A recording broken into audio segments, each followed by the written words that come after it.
그런 짧은 선지서들을 지금 우리가 계속 보고 있는데 여러분 어떠셨어요? 영상으로 이렇게 떨어져서 모이지도 못하고 워셔도 이렇게 마스크 쓰고 앉아 계시고 또 나눔도 없고 그러니까 여러분들이 잘 들으시는지 어떤 은혜가 있는지 잘 이해는 되시는지 잘 모르겠습니다. 그래서 얼마나 잘 따라오고 계시고 얼마나 결단과 적용이 있는지 잘 모르겠어요. 그 시편 1편에 복 있는 사람은 여호와의 말씀을 주야로 묵상하는 자라고 하였습니다. 묵상이라고 하는 것은 자꾸 되새기는 거예요. 우리가 수요 예배도 없고 금요철야도 없고 주일에 한 번 우리가 드리는 이 예배 여기서 선포되어지는 말씀 가지고 여러분 한 주 동안 살아야 되는데 이 말씀을 언제 되새기고 다시 기억하시겠습니까? 주중에 유튜브로 계속 올려드리고 있으니까 좀 중간중간에 한 번씩 수요일쯤 수요예배 드린다고 생각하시고 한번 또 보시고 또 금요철에 하신다고 생각하고 또 보시고 기억날 때마다 자꾸 되새기셔서 말씀을 마음에 새기시고 그 말씀 붙잡고 여러분 살아내셔야 됩니다. 가끔 이렇게 저도 제가 한 말씀 다시 오가면서 듣고 다시 이렇게 보는데 그러면 조회수가 이렇게 조금씩 있어요. 그래서 누가 들으시나 우리 교인 중에서 누가 보시는가 싶기도 하고 또 우리 교회는 아닌 다른 분들이 보시는 것 같기도 하고 그런데 여러분 많이 좀 말씀을 들으시고 가까이 하시기 바랍니다. 삶에서 말씀을 가까이 하시고 들을 때 우리 믿음이 자라는 것이거든요. 그 말씀으로 오래 살아내기 위하여 자꾸 되새기시는 여러분 되시기 바랍니다. 이제 스바냐서를 이제 마무리할 텐데 이 스바냐라고 하는 이름은 여호와가 숨겨주신다라고 했죠. 이 말에 여호와가 숨겨주신다고 하는 이 말 자체에 스바냐서의 그 큰 두 가지 주제가 담겨 있습니다. 그럼 두 가지 주제가 뭐라고 그랬죠? 심판과 구원이죠. 하나님이 심판하실 때가 있다. 심판하시는 아주 위급한 상황이 있다는 거예요. 그런데 하나님의 심판은 심판 자체가 목적이 아니라 회복과 구원에 있었다라는 것이죠. 그래서 그 심판 가운데서도 남는 자, 숨김을 얻는 자가 있을 것이다. 이게 스바냐서의 말씀이었고 지난주까지 두 주간에 걸쳐서는 우리가 주로 심판에 대한 메시지를 나눴었습니다. 얼마나 잘 드셨는지 한번 정리할 겸해서 한번 질문을 좀 드려볼게요. 상품은 없지만 한번 잘 생각해 보시기 바랍니다. 스바냐서에서 하나님이 심판하시는 대상이 누구였습니까? 하나님이 누구를 심판하신다고 했어요? 이스라엘을 심판할 거야 이렇게 말씀하셨습니까? 하나님이 이스라엘도 있지만 온 우주적인 심판을 말씀하셨단 말이에요. 사방 모든 열방들. 그래서 스바냐의 그 구조의 말씀의 구조를 보면 처음에 뭐라고 했습니까? 땅 위에 모든 것을 진멸할 거야. 모든 사람을 다 진멸할 거야. 그리고 나서 그 다음에 그 중에서도 특히 이스라엘 너 더 나빠. 너를 진멸할 거야. 그래서 이스라엘의 죄와 심판이 그 다음에 이어진단 말이죠. 그런데 다시 2장에서는 지난주에는 뭐가 나왔습니까? 열방에 대한 심판의 얘기가 다시 쭉 나오죠. 그리고 다시 또 이스라엘에 대한 심판 얘기가 나오면서 마지막에 열방과 이스라엘 모두 다 심판할 거야가 반복되는 그런 구조를 보여주고 있어요. 그러면 하나님이 온 우주와 온 땅과 이스라엘을 심판하신다고 하는데 그 하나님이 이 온 땅, 온 우주를 심판하시는 이유가 있잖아요. 그죠? 하나님이 왜 이 땅을 그렇게 심판하신다고 하셨습니까? 직접 만드신 분이, 오래 참으신 분이 왜 하나님이 이 땅을 진멸하실 수밖에 없었냐는 거죠. 스바냐서에서 굉장히 여러 가지 이유들이 나왔었습니다. 우리 한번 찾아볼까요? 본문을 보시면서 한번 여러분 스바냐 1장을 보시면서 편 한번 들어보시고 한번 스바냐가 지적하는 이 심판의 이유들을 한번 동그라미 한번 쳐보시면서 보세요. 뭐가 있습니까? 처음에 1장 4절 보니까 우상 숭배했어요. 바알에 남은 것들을 아직도 섬겼다 그랬죠. 5절에는 뭐가 있습니까? 종교가 혼합됐어요. 6절에는 그럼에도 하나님을 찾지도 않고 구하지도 않았습니다. 8절과 9절 보니까 이방 문화를 따르고 미신을 따라갑니다. 18절은 그 중에서 또 은과 금을 의지했어요. 그 와중에도.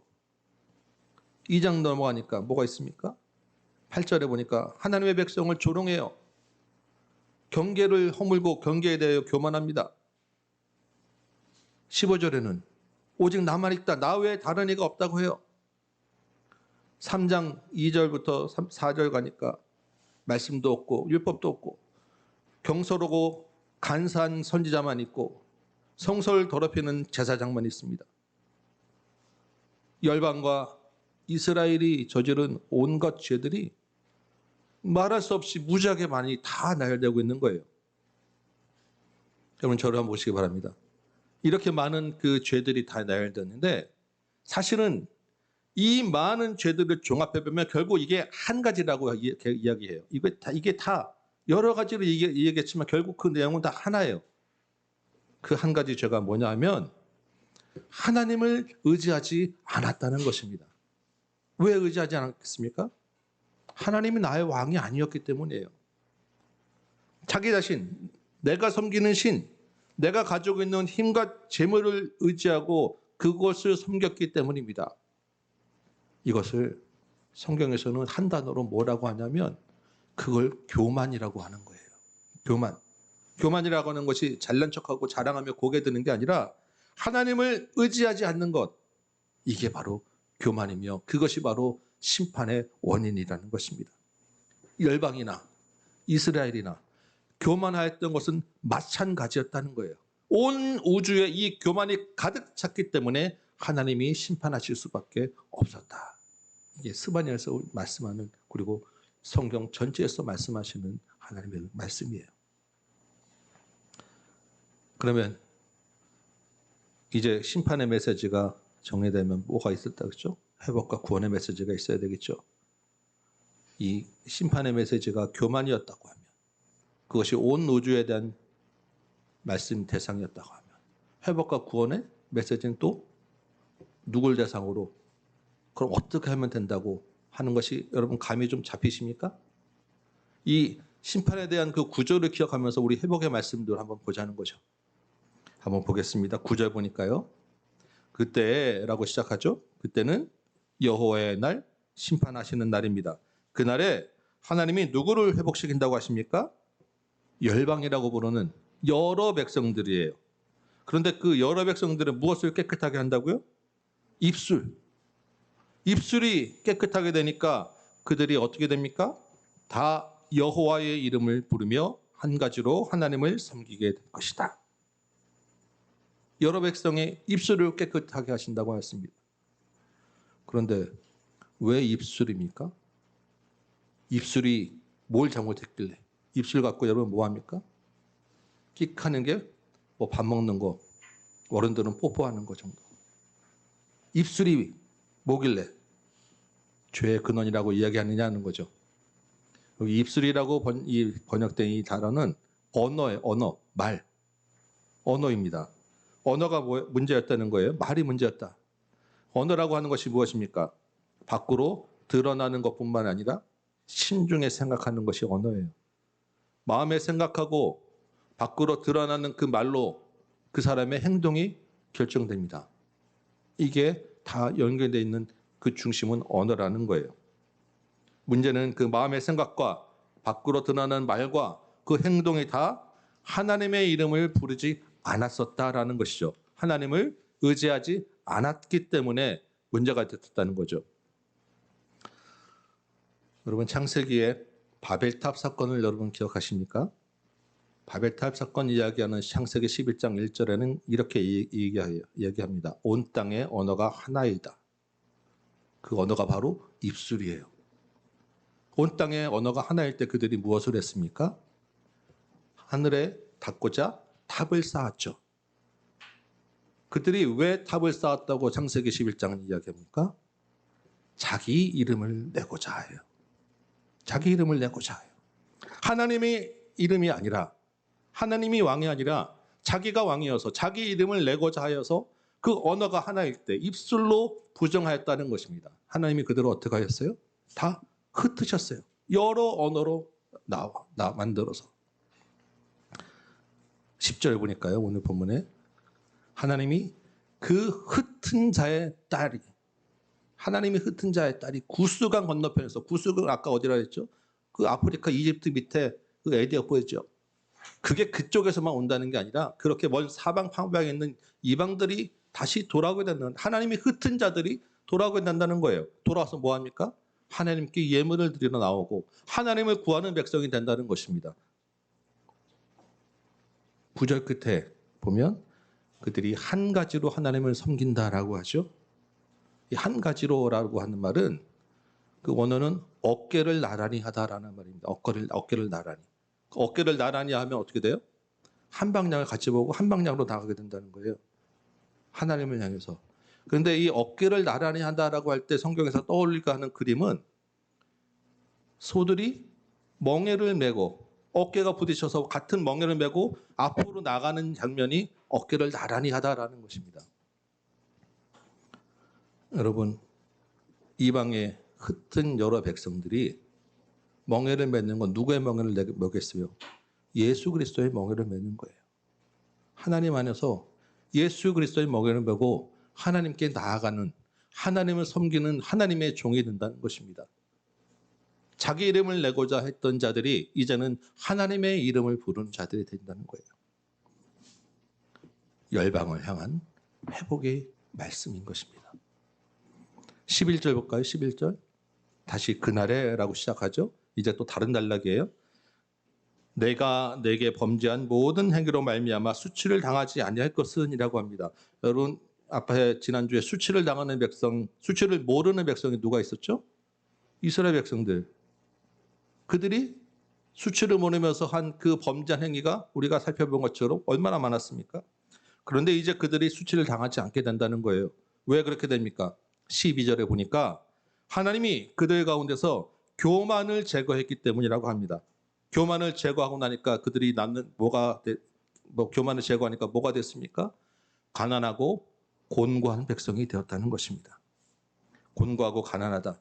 이 말은 다 그냥 같은 말이에요. 약하다, 가난하다는 뜻입니다. 가난해졌다는 거예요. 가난한 백성이 되었다는 것입니다. 여러분, 이게 물질적으로 가난한 백성이라고 이야기하겠습니까? 그렇지 않아요. 성경에서 말하는 가난한 백성이라고 하는 말은 가난하다는 것은 의지할 것이 없다라는 거예요. 의지할 것. 남의 도움이 필요하다. 내 힘으로 살아갈 수 없다. 아까 교만이 뭐라고 했죠? 교만은 하나님을 의지하지 않는 거예요. 하나님을 의지하지 않는 교만을 빼고 나니까 내가 의지할 것이 없어서 이제는 하나님만을 의지하는 가난한 백성이 되었다는 것입니다. 그래서 그 백성을 뭐라고 부릅니까? 여호와의 이름을 의탁하여 보호받는 백성. 하나님의 이름을 부르는 백성. 하나님의 이름을 찾는 백성이 되었다는 것이에요. 이게 가난한 백성이며 누구를 향한 말씀이냐? 이스라엘 백성이 이렇게 된다는 것입니다. 아까는 열방을 향한 회복의 말씀, 이번에는 이스라엘을 향한 회복의 말씀이 주어졌다는 것입니다.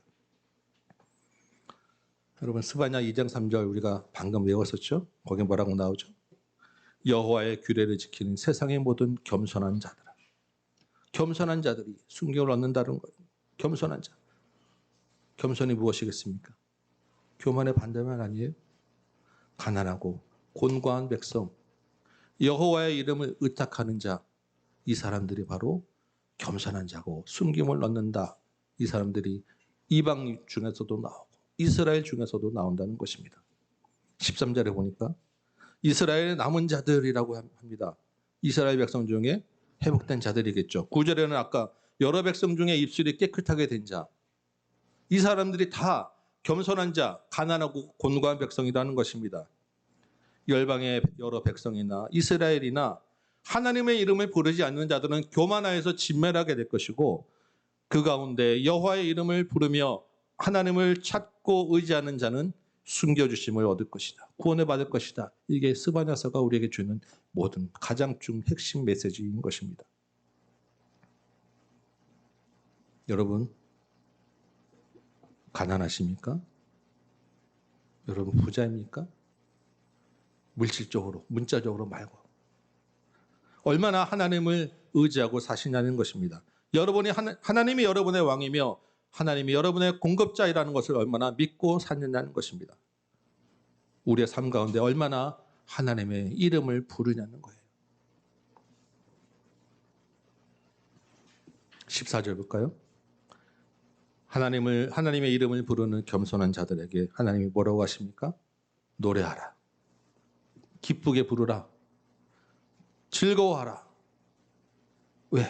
어떻게 그렇게 기쁘고 즐거워 노래할 수 있겠습니까?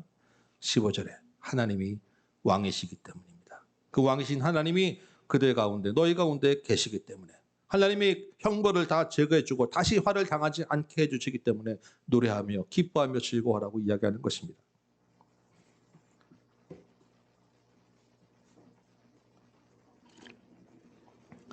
여러분, 하나님이 왕으로 다스리시는 나라를 우리가 뭐라고 부르죠? 하나님 나라, 천국 아닙니까? 그 하나님 나라, 천국에 대해서 예수님이 정말로 중요한 말씀, 천국은 이런 것이야, 천국은 누구에게 줄 것이야 라고 하신 말씀이 있어요. 무슨 말씀이에요? 마태복음에 있는 산상수훈이라고 하는 마태복음 5장부터 7장까지 있는 말씀이고요. 그것을 압축해서 그 중에서도 딱 핵심으로 주신 게 팔복이라고 하는 마태복음 5장 제일 앞부분에 나오는 8가지입니다.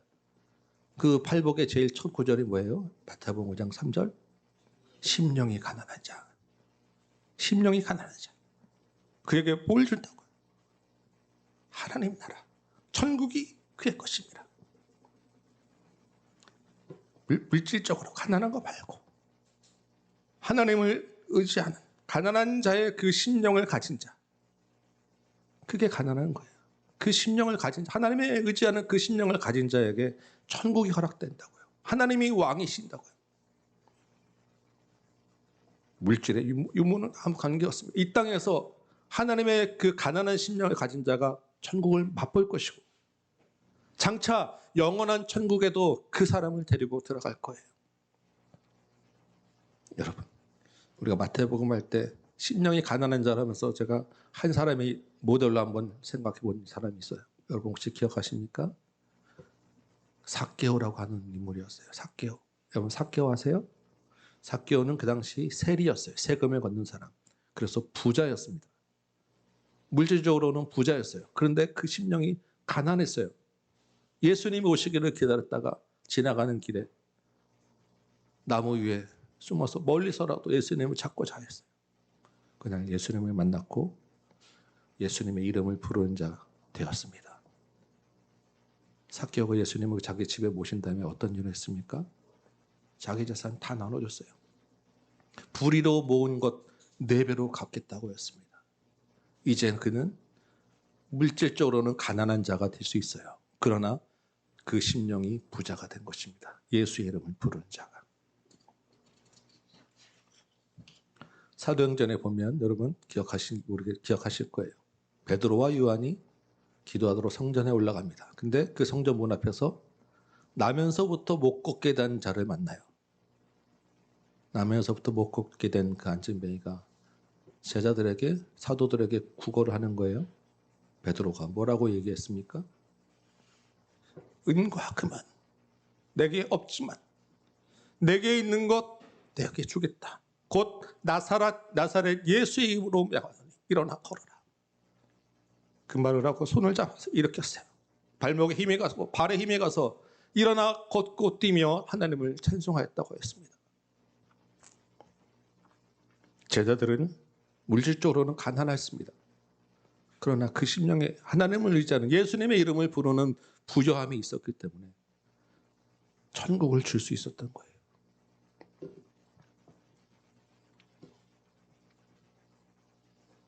여러분, 다시 한번 우리 스스로에게 물어보시기 바랍니다. 나는 가난한가? 나는 부자인가? 우리가 사는 이 시대는 어떻습니까, 여러분? 이 시대의 조국 교회가, 우리 교회가 부자입니까? 가난합니까? 아까 스바냐 1장 18절에서 이스라엘의 죄를 지적할 때 그들이 은과 금이 혹시 진노의 날에 지켜줄까 하였다고 기록하였죠. 그런데 하나님이 그것들도 질투의 불에 다 삼켜버릴 거라고 이 말씀하셨어요. 혹시 그동안에 조국 교회가 은과 금이 너무 많아서가 문제가 아니었나 돌이켜보게 됩니다. 하나님 외에 자랑할 것이 숫자로 내세울 것이 너무 많지 않았는가. 사람 수, 헌금액, 그것이 너무 많았기 때문에 오히려 문제가 아니었느냐. 그것들을 채우기에 급급하고 그것들을 채우는 것이 자랑이고 부흥이라고 생각했기 때문에 문제가 아니었겠느냐는 것입니다. 예수님을 만나고 예수님을 의지하면 삭개오처럼 오히려 나누고 불의한 것들을 버려야 되는데 우리 자랑할 것들을 위하여 오히려 불의와 편법을 더 앞세우지 않았냐는 것입니다. 여러분, 우리 교회는 어떻습니까? 우리는 작은 교회이기 때문에 우리가 안심해도 되겠습니까? 여러분은 안심해도 될지 모르는데 저는 안심이 안 돼요. 왜? 저도 자꾸 숫자에 관심이 가기 때문에. 이 얼마 안 되는 작은 상황에서도. 이렇게 서울로 들어왔어요. 작지만 예쁜 예배당에 우리가 예배 드리는 것 생각하면 뿌듯합니다. 다른 동기들이 부러워해요. 내가 자랑할 것이 될 수도 있는 거예요.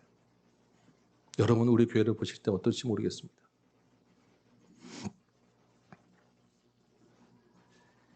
여러분 각 가정의 형편을 제가 다 자세히는 알지 못합니다. 그러나 제가 대강 알기로는 우리 교회에 부자는 없어요. 그렇지만 여러분의 심령이 다 가난한지는 제가 잘 모르겠습니다.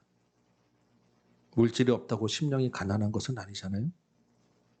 물질을 쫓는 자가 다 부자인 것입니다. 코로나로 아마 경기가 점점 더 안 좋아질 거예요. 여러분이 지금 하는 일이 다 안 될 수도 있고요. 사업이 잘 안 될 수도 있습니다. 건강이 더 나빠질 수도 있어요. 우리 학생들이 학교에 가지 못하는 스트레스에 장래에 대한 불안과 근심으로 우리 서로 다 힘들 수 있습니다. 그런 상황에서라 할지라도 말씀은 즐거워하라는 거예요. 노래하라는 것입니다. 기뻐하라는 것입니다. 왜? 그 상황 가운데서도 하나님이 우리 왕이시기 때문입니다. 하나님이 우리 가운데 계시기 때문이에요. 16절에 볼까요? 우리 3장 16절. 그날에 사람이 예루살렘에 이르기를 두려워하지 말라. 내 손을 늘어뜨리지 말라고 합니다. 손을 늘어뜨리는 것이 무엇입니까? 낙담하는 거예요. 그냥 축 처지는 거. 왜 그러지 말라고 합니까? 하나님이 왕이시기 때문에. 그 하나님이 우리 가운데 계시기 때문입니다. 지금 우리의 환경과 상황을 보면 여러분 낙심될 일이 얼마나 많습니까? 그렇지만 손을 늘어뜨리지 마시기 바랍니다. 손을 아래로 늘어뜨리지 마시고 위로 드시기 바랍니다. 하나님을 찾고 하나님을 바라고 찬송하며 기도하라는 거예요. 한숨과 걱정 대신에 하나님의 이름을 부르시기 바랍니다. 17절 볼까요? 너의 하나님 여호와가 너의 가운데 계시니 그는 구원을 베푸실 전능자시라. 여러분 여기서 너가 누구예요? 너의 하나님 여호와가 너의 가운데 계시니 할 때 그 너가 누구냐고요. 낙심 가운데 찬송하는 사람, 근심 가운데 기도하는 사람, 심령이 가난한 자 아니겠습니까? 여호와의 이름을 부르는 세상의 모든 겸손한 자, 이스라엘의 남는 자, 입술이 깨끗하게 된 여러 백성들이에요. 그들 가운데 저와 여러분이 있기를 축원합니다. 하나님이 여호와의 이름을 부르는 자들로 인하여 기쁨을 이기지 못하게 하신다는 거예요. 얼마나 그들을 사랑하시는지. 여러분 어느 부모의 사랑이 자녀를 보면서 기쁨을 이기지 못하는 그 사랑이 하나님이 우리를 사랑하는 그 사랑에 비교하겠습니까? 하나님이 또 너를 잠잠히 사랑하신다고 하죠. 잠잠히 소리내지 않고 그렇지만 너무너무 감당할 수 없는 그윽한 그 미소와 사랑을 품고 바라보신다는 거예요. 생각만 해도 막 가슴이 팍 벅차오르고 막 소름도 그러지 않습니까? 얼마나 그 하나님의 사랑과 하나님의 그 기쁨이 우리를 향하고 있느냐는 것입니다. 그 표현할 수 없는 그 벅찬 사랑과 그 기쁨으로 우리를 바라보시는데 정작 우리는 그 하나님의 사랑을 외면하고 있는 거예요. 왜? 하나님을 의지하지 않기 때문에, 하나님을 믿지 않기 때문에, 하나님이 나의 왕이 아니었기 때문에. 얼마나 안타까운 일이냐는 거예요. 여러분의 그 온갖 사랑, 모든 사랑을 다 뽑아서 여러분의 자녀를 보는데 여러분의 자녀가 내 부모 아니라고 고개를 돌리면 여러분 하늘이 무너지지 않겠어요? 그보다 더 큰 하나님의 안타까운 심령이 이 안에 들어있다는 것입니다. 너로 말미암아 즐거이 부르며 기뻐하시리라. 이름을 부르기만 해도, 생각만 해도 기쁜 가슴 벅찬 그런 대상으로 삼아주신다는 것입니다. 이 한 절 한 절이 정말 얼마나 감격이고 얼마나 위로가 되는 말씀이에요.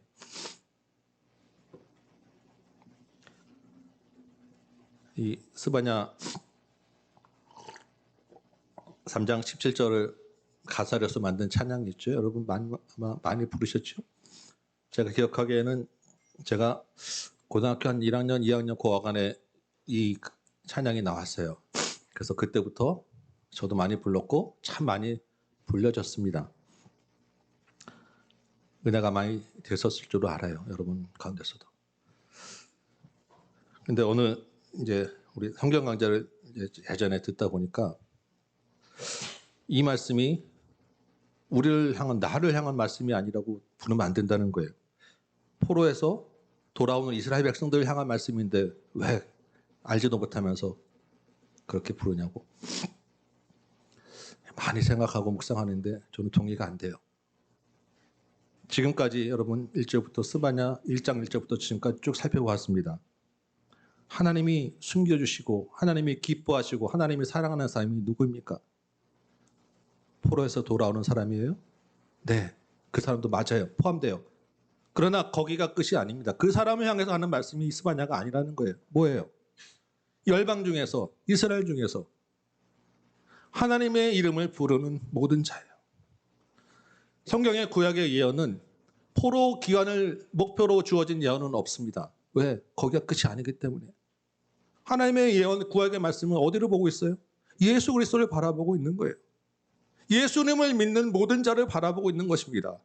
예수님을 믿는 자들을 넘어서, 예수 그리스도를 넘어서 예수 그리스도를 믿는 자들이 모인 교회가 하나님이 생각하는 마지막 계획이고 하나님의 구원의 목표예요. 교회가 얼마나, 여러분 하나하나가 얼마나 하나님 보시기에 소중한 줄 아십니까? 그들을, 이 교회를 하나님이 그렇게 바라보시면서도 부르기만 해도 생각할수록 기뻐하고 즐거워하신다는 것입니다.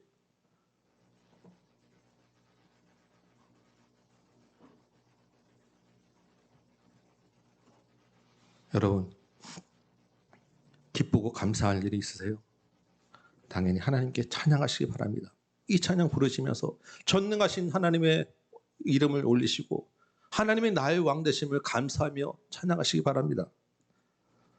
그러나 근심과 낙담에 쌓일 때도 있으시죠?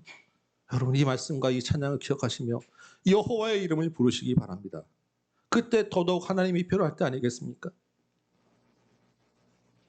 중요한 것은요, 어떤 마음과 태도로 우리가 부르냐는 거예요. 하나님이 나를 기뻐해야만 해. 나는 하나님의 기쁨이, 나는 자랑이야. 나는 완벽해. 나는 다 하고 있어. 그러니까 하나님 나를 사랑할 거야. 가 아니고 내가 얼마나 하나님을 의지하고 있는가 돌아보면서 주님, 내가 하나님을 왕으로 모시고 내가 하나님을 의지하고 싶은데 내가 연약해서 잘 안 돼요. 나를 도와주세요. 주님께 도움을 요청하는 마음으로. 그리고 내가 이제 주님을 힘입어서 내가 하나님을 의지하며 살고 싶어요. 결단하는 마음으로 여러분 이 찬양 부르시기 바랍니다. 이 말씀 기억하시기 바랍니다. 이런 고백과 결단 가운데 우리가 이 찬양 부르라고 이 말씀 우리에게 주신 건 아니겠습니까? 19절 20절에 하나님이 이렇게 말씀하세요. 그때 괴롭힘 당하는 자, 저는 자, 쫓겨난 자, 부끄러움을 받는 자에게 칭찬과 명성을 얻게 하리라. 너희에게 천하 만민 가운데 명성과 칭찬을 받게 하리라. 여러분, 명성과 칭찬받는 거 좋으시죠? 저도 좋아요. 어떻게 하면 되겠습니까? 여호와의 이름을 부르시기 바랍니다. 하나님을 의지하시기 바랍니다. 스바냐서는요, 한 가지 주제를 가지고 하는 말씀이에요. 하나님의 심판과 구원의 기준이 뭐냐는 것입니다. 하나님의 이름이냐, 자기 이름이냐. 하나님을 찾는 자, 여호와의 이름을 부르는 자는 가난한 자여서 하나님이 도우실 것이고, 자기 이름을 내세우는 자는 교만한 자여서 진멸하실 것이다. 이게 답니다.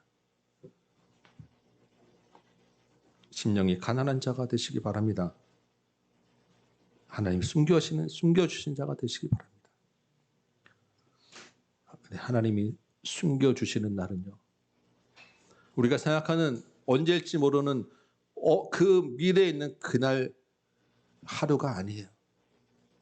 하나님의 심판의 날은요, 지금 이 하루 매일매일이 하나님의 심판하시는 그 여호와의 날입니다. 우리는요, 매일매일 그 하루하루의 삶 가운데 하나님의 숨겨주심이 필요한 거예요. 하나님의 도움이 필요한 자들이라는 것입니다. 매일매일 여호와의 이름을 불러야 한다는 거예요. 여러분의 삶 가운데 성공하고 번영할 때가 있으시죠? 하나님의 축복을 받았을 때 하나님이 기억하며 찬양하며 감사하시기 바랍니다. 그 하나님 성공이 하나님의 은혜임을 고백하시기 바랍니다. 한편으로 당장의 수입이 없어질 근심의 시간도 있어요. 여호와의 이름을 부르시기 바랍니다. 하나님을 의지함으로 그 가운데서도 기뻐하며 승리하는 여러분 되시기 바랍니다. 여러분, 그 중에서 한 가지만 좀 기억하시면 좋을 것 같아요. 이 스바냐가 이해하는 시대가 무슨 시대라고 했습니까? 제일 처음에 1장 1절에 나왔죠. 요시야 시대. 여러분, 요시야 시대가 어떤 시대입니까? 므낫세로부터 내려온 그 죄악의 간영한 시대였지만, 그 시대에 어마어마한 하나님 앞으로 돌아가는 종교 개혁이 일어난 시대예요. 그 시대에 하나님의 진멸하신다고 하는 심판의 메시지가 떨어진 것입니다. 왜 그 시대에 하나님의 진멸하신다는 심판의 메시지가 떨어졌겠어요? 그 시대에 아직 그래도 하나님의 말씀이 들리는 시대이기 때문에, 그래도 아직 그 시대에 건질 것이 있기 때문에 심판하신다고, 그러니까 돌아오라고 하나님의 메시지가 떨어진 거 아니겠어요? 여러분, 지금 우리 이 시대에 아직 그래도 우리에게 이 스바냐의 심판의 메시지가 들릴 때, 하나님의 말씀이 우리에게 들려서 우리가 돌이킬 기회가 있을 때, 여러분, 하나님께 나아가시고 하나님을 찾으시고 하나님의 이름을 부르자는 것입니다. 아울러서 우리가 이 시대에 하나님의 이름을 찾는 것을 통해서 이 시대에 우리를 스바냐로 불러주신 그 사명을 우리가 감당해야 된다는 거예요. 이 시대에 우리가 하나님의 찾는 모습을 보고 하나님을 의지하는 모습을 보고 한 영혼이 주님께로 돌아오는 그 하나님의 그 역사와 사명이 우리에게 있다는 거예요. 그 사명을 감당하는 우리 다 함께 되길 소망합니다. 하나님께로 돌아가는 여러분 되시길 소망합니다. 말씀하시겠습니다. 이 한 주간 가운데 우리의 상황이 어떠할지라도 여호와로 인하여 기뻐하며 노래하는 저와 여러분 되시기를 축원합니다. 여호와의 이름을 부르며 하나님을 의지함으로 하나님의 사랑과 기쁨이 되는 저와 여러분, 우리 교회 되기를 주님의 이름으로 축원합니다. 아멘. 우리 찬송 한 장하고 말씀 생각하며 기도할 텐데, 오늘은